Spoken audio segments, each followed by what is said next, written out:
Hello everyone. उम्मीद करती हूँ कि पिछला वाला वीडियो आपने सबने देखा होगा। उस पर हमने मेंटल हेल्थ के बारे में बहुत सारी चर्चा की थी।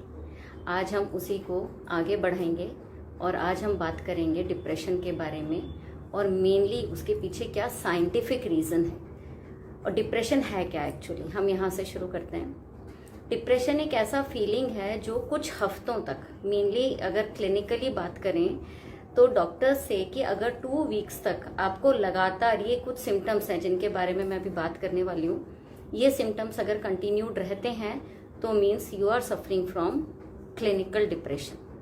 अब वो क्या क्या सिम्टम्स हैं हम उसके बारे में एक एक करके चर्चा करेंगे।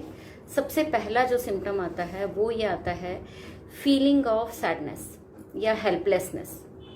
मन बहुत दुखी रहता है, किसी भी चीज़ में हमें खुशी नहीं मिलती।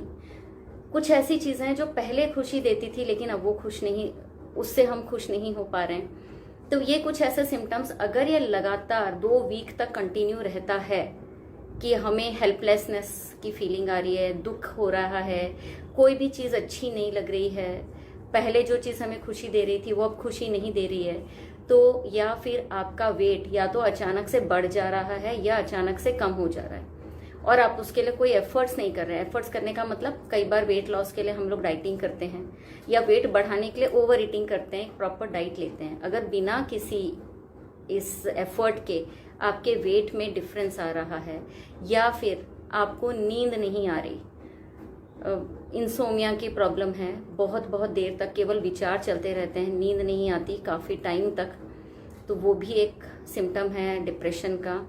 स्लोइंग डाउन का मतलब हम पहले बहुत एक्टिवली काम करते थे लेकिन अब धीरे धीरे काम करने की जो एक्टिविटीज़ हैं वो धीरे धीरे स्लो डाउन हो रही है। मतलब कि हमारे अंदर उतनी फुर्ती नहीं आ रही किसी भी काम को करने में, चाहे वो हमारा पसंदीदा काम है। अब जब हम काम नहीं कर पा रहे हैं तो एक फीलिंग ऑफ गिल्ट आ जाता है मन के अंदर। हम गिल्ट नहीं बोलेंगे, ऐसा कहेंगे वर्थलेसनेस, यानी कि हम किसी काम के ही नहीं है। होता ही है, कई बार बहुत देर तक रोने का मन करता है, रोते रहते हैं और रोने के बाद ऐसा लगता है अरे यार 2 घंटे रो लिए और हम ये काम कर सकते थे, हमने ये काम नहीं किया। या हमें पता है कि हम कुछ कर सकते हैं, कुछ काम है जो हम आराम से कर सकते हैं लेकिन हम नहीं कर पा रहे। तो वो एक जो वर्थलेसनेस की जो फीलिंग आ रही है ना कि हम कर सकते हैं पर कर नहीं पा रहे, उससे और भी ज़्यादा डलनेस आ जाती है। तो ये भी एक सिम्टम है डिप्रेशन का। अगर ये वाली फीलिंग लंबे समय तक कंटिन्यू रहती है, हफ्ता 2 हफ्ता तक, तो ये मान के चलिए कि आप डिप्रेशन के दौर से गुजर रहे हैं। और लास्ट में क्या होता है कि लैक ऑफ कंसंट्रेशन, हम कंसंट्रेट ही नहीं कर पा रहे। बच्चे किताब लेकर के पढ़ने बैठते हैं, पढ़ नहीं पा रहे। हम कुछ करना चाहते हैं, उसमें हमारा ध्यान नहीं लग रहा, मन में हमेशा नेगेटिव थॉट आते हैं। और अगर ये डिप्रेशन काफ़ी टाइम तक कंटिन्यू हो जाता है तो कहीं ना कहीं सुसाइडल थॉट्स भी आने लगते हैं। सुसाइडल थॉट्स का मतलब ये नहीं कि वो सुसाइड कर ही लेगा, that is the worst case of depression, लेकिन मन में ये भाव आने लग जाता है यार आई एम वर्थलेस, मैं किसी काम का ही नहीं हूँ, मेरी वजह से सबको दुख हो रहा है, why should not I go for attempting suicide. या फिर ये कि हम किसी को पनिश करना चाह रहे हैं कि मेरे जाने के बाद में उसको जो है ना एक पनिशमेंट मिलेगा। नहीं, these are only the thoughts I am talking about. ये तो बिगनिंग है डिप्रेशन का। तो ये सारी चीज़ें हमें जाननी चाहिए, हमें अपने आप को चेक करना चाहिए। अब ये डिप्रेशन होता क्यों है? एक्सपेक्टेशंस, हमें सामने वाले से बहुत एक्सपेक्टेशंस होते हैं, कई बार हमें खुद से भी बहुत एक्सपेक्टेशंस होते हैं। हम ये कर लेंगे, वो कर लेंगे। इस बारे में मैंने पहले भी चर्चा की हुई है कि हम अपनी कैपेबिलिटीज़ को नहीं समझ पाते और हमें ऐसा लगता है कि नहीं हम ही कर सकते हैं, अगर दूसरे ने किया है तो हम भी कर सकते हैं, और अपने आप से ओवर एक्सपेक्टेशन कर लेते हैं। या सामने वाले से एक्सपेक्टेशन हो जाता है हमें कि उसको हमारे लिए ऐसा करना चाहिए, उसका बिहेवियर हमारे लिए ऐसा होना चाहिए। जनरली जब हम रिलेशनशिप में होते हैं तो उस समय में तो हम सामने वाले से बहुत कुछ एक्सपेक्ट करते हैं, लेकिन हम क्या उसके एक्सपेक्टेशंस के लिए फुलफिल कर रहे हैं वो हम नहीं देखते। तो ये कुछ ऐसे रीजंस हैं जिनकी वजह से डिप्रेशन होता है। अब ये होता क्यों है? हमारे ब्रेन के अंदर कुछ ऐसे पार्ट्स हैं जो कि इन सारे, ये एक लूप बना लेता है ब्रेन में। अभी साइंटिफिक वर्ड्स तो शायद आप लोगों ने, क्योंकि अगर सबने साइंस नहीं पढ़ा है तो नहीं समझ में आएगा। ब्रेन में कुछ ऐसे पार्ट होते हैं जो हमारी मेमोरी को, हमारे विजन को, हमारे 5 सेंसेस को कंट्रोल करते हैं, इवन हमारे थॉट प्रोसेस। हम खुश हो रहे हैं, हम दुखी हो रहे हैं, एक ही चीज़ एक व्यक्ति को बहुत खुश कर सकती है, दूसरे व्यक्ति को बिल्कुल खुश नहीं करेगी। किसी को पाइनएप्पल बहुत पसंद है, कोई दूसरा बंदा पाइनएप्पल देखना भी नहीं चाहता है।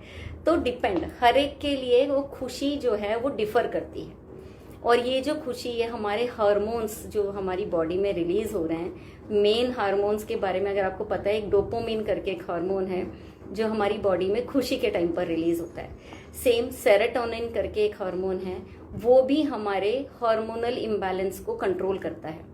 तो जब व्यक्ति क्लिनिकल डिप्रेशन के दौर से गुजरता है ना, तो सबसे पहले अगर हम साइकेट्रिस्ट के पास जाते हैं तो CBT यानी कंप्यूटर बेस्ड एक टेस्ट होता है जिसमें डॉक्टर ये पता करते हैं कि आपका लेवल ऑफ डिप्रेशन क्या है, आपका मेंटल हेल्थ कैसा है। उसके बाद में वो either they force you to go for meditation, physical workout, और अगर बहुत ज़्यादा स्थिति खराब है तो उस समय में वो फिर मेडिसिन आपको रेकमेंड करता है। वो मेडिसिन भी कुछ नहीं होते, वो मेडिसिन भी आपके ब्रेन में डोपामिन और सेरोटोनिन के लेवल को बढ़ाने का काम करते हैं। क्यों फिजिकल एक्सरसाइज बोली जाती है? क्योंकि फिजिकल एक्सरसाइज से भी ये वाले हार्मोन्स रिलीज होते हैं। लेकिन होता क्या है कि हम काउंसलिंग के लिए जाते तो हैं, सुनते भी हैं, एक्चुअल में जो बंदा इस दौर से गुजर रहा है उसको खुद को एक अंदर से फीलिंग आनी चाहिए कि I have to come out of it.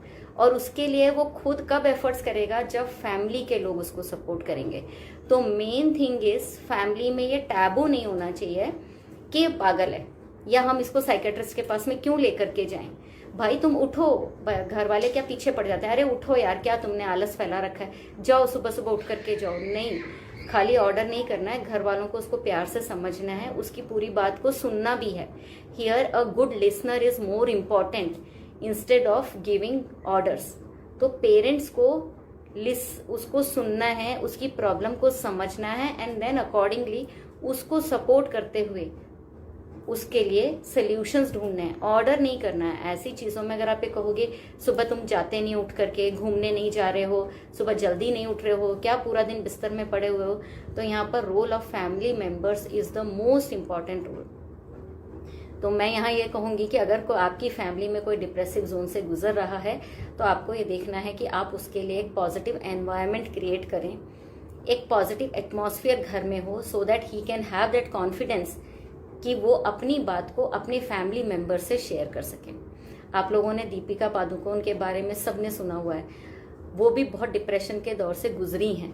और जब जब मीडिया में आके उन्होंने बताया ना, तब लोग थोड़े से जागरूक हुए, because she is an celebrity. वो सेलिब्रिटी है, वो डिस्कस कर रही है अपने डिप्रेशन के बारे में, इसलिए हम डिप्रेशन को बहुत अच्छा समझ करके, मतलब उसके बारे में हम समझना चाह रहे हैं। इससे पहले भी ये सब बातें होती थी लेकिन हम उसको सीरियसली नहीं लेते थे। तो आज का तो मैं यहीं पर स्टॉप करूंगी टॉपिक। नेक्स्ट टाइम हम इसके बारे में एस्ट्रोलॉजिकली चर्चा करेंगे। So thank you all, and please इसको सुनिए, समझिए और कोशिश करिए धीरे धीरे अपने आप को चेंज करने की, या अपने किसी फ्रेंड की जो कि डिप्रेशन में है उसकी हेल्प करने की। Thank you.